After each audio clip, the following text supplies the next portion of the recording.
Hello guys, welcome back to my channel Serena Jahan. So কেমন আছো সকলে? আশা করছি অনেক ভালো আছো। তো আজকে একটু বেরিয়ে পড়েছিলাম আরামবাগের উদ্দেশ্যে।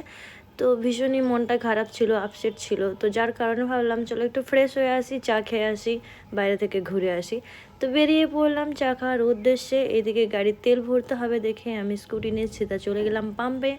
পাম্পে গিয়ে দেখি একদম মানে পুলিশ আরবিআই ছেয়ে আছে, জানি না কি হয়েছে, নাকি ওরাও তেল ভরতে এসেছে। তো তেল ভরে নিয়ে যথারীতি আমি বেরিয়ে চলে এলাম আমার ফেভারিট একটি চায়ের দোকানে, যেখানে মানে চাটা এত সুন্দর বানায়, মানে বলে বোঝানোর নয়, এত মোটা করে বানায়, খুবই স্পেশাল বানায়। তো সেখানে চলে এলাম চা খাওয়ার উদ্দেশ্যে। আর যেহেতু দেখো পুজোর সিজন চলছে, তো চারিদিকে কিন্তু একদম লাইট লাইট, মানে যেখানেই যাচ্ছি শুধু লাইটে ভরা। শপিং মলগুলো তো আরামবাগের একদম যাচ্ছে তাই পরিমাণে সাজিয়ে রেখেছে, মানে মানে দেখাতে চাই যে আসলেই ঠাকুর ওরাই তুলেছে, কিন্তু মণ্ডপে দেখো সেরকম লাইট নেই। কিন্তু মলগুলোর দিকে তাকানো যাবে না, মলগুলো কেমনভাবে সাজিয়ে রেখেছে যেন ভাই পুজো ওদেরই, মানে কেনাকাটা করাতেই হবে, মানে মানুষ কেনাকাটা না করতে চাইলেও জোর করে কেনাকাটা করাবে, ওরা এমনভাবে ডেকোরেশন করে নিয়েছে নিজেদেরকে। তো যাই হোক, আরামবাগে কিন্তু কতগুলো প্যান্ডেল হয়েছে সেটা আমি এখনও কাউন্ট করিনি। তো একদিন বেরোবো, কতগুলো প্যান্ডেল হয়েছে প্রত্যেকটা প্যান্ডেলেরই আমি ভিডিও দেবো ঠিক করেছি এবারে। তো আর কাউন্টও করে নেব যে টোটাল কতগুলো প্যান্ডেল তৈরি হয়েছে। তো সব কিছু সেরে কিন্তু আমি চলে এলাম ফুচকার দোকানে। এখানে দেখতে পাচ্ছি যে আরামবাগের যে কবরস্থান, তার পাশেও কিন্তু মানে গেট করেছে, ভেতরের দিকে প্যান্ডেলটা হয়েছে, তার পাশেই যে ফুচকার দাদাভাই বসে, ওনার কাছে ফুচকা খেতে বরাবরই খুব ভালো লাগে। তাই চলে গেলাম ওইখানে ফুচকা খেতে। ফুচকা রেডি করছে, মানে সেদ্ধ কাঁচা লঙ্কাগুলোকে ভালোভাবে মাখিয়ে নিচ্ছে, আমি একটু ঝাল অল্পই খাই।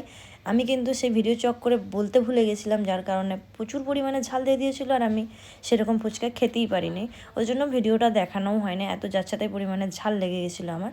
তো দেন আমি ওইখান থেকে বেরিয়ে পড়লাম স্টেশনের উদ্দেশ্যে, যে খামোখাই একটু ঘুরে আসবো, মানে কোনো কাজ থাকে না, শুধুমাত্র একটু ঘোরার জন্য স্টেশনের দিকে গিয়েছিলাম। আর এইখানেই দেখতে পাচ্ছ ঐকতান ক্লাবের সামনে কিন্তু বরাবরই একই প্যান্ডেল। ভাই তোরা একটু আলাদা কিছু কর, প্রত্যেক বছর একই রকম প্যান্ডেল দেখতে ভালো লাগে না। যাই হোক, আজকে এসেছিলো, তারপর সন্ধেবেলা আমার বান্ধবী এসেছিলো আমার বাড়িতে, ওই রাইডার গার্ল। তো রাইডার গার্ল বাড়িতে আসার সময় কিন্তু মিক্স চাউ নিয়ে এসেছিলো, আমি এত কিছু বাইরে থেকে খেয়েও এসেছি। দেন ও আবার ম্যাগি নিয়ে, সরি চাউমিন নিয়ে এসেছে। তো রাইডার গার্ল দেখতেই পাচ্ছ, ওর প্রোফাইলটাও কিন্তু ফলো করে নেবে, আমি কোনোবারে মেনশন করিনি, এইবারে কিন্তু মেনশন দিয়ে দেবো। তো গাইজ ওকেও ফলো করে নিও প্রত্যেকে। আর ও কিন্তু নিয়ে চলে এসেছিলো মিক্স চাউ। তো মিক্স চাউ দেখা যাক কেমন খেতে হয়। আমরা কিন্তু দুটো প্লেট নিয়ে বসে পড়েছি দুজনে। আর আজকেও আমার বাড়িতেই হোল্ড করছে, মানে আজকেও বাড়ি যাবে না, এ বাড়িতেই থাকবে, এখানেই আজকে রাতটা শোবে। তো দেন সকালে উঠে ও ডিউটি যাবে, আর আমি লেট করেই সারা জীবন উঠি, তো হয়তো জানি না আমাকে তুলবে না।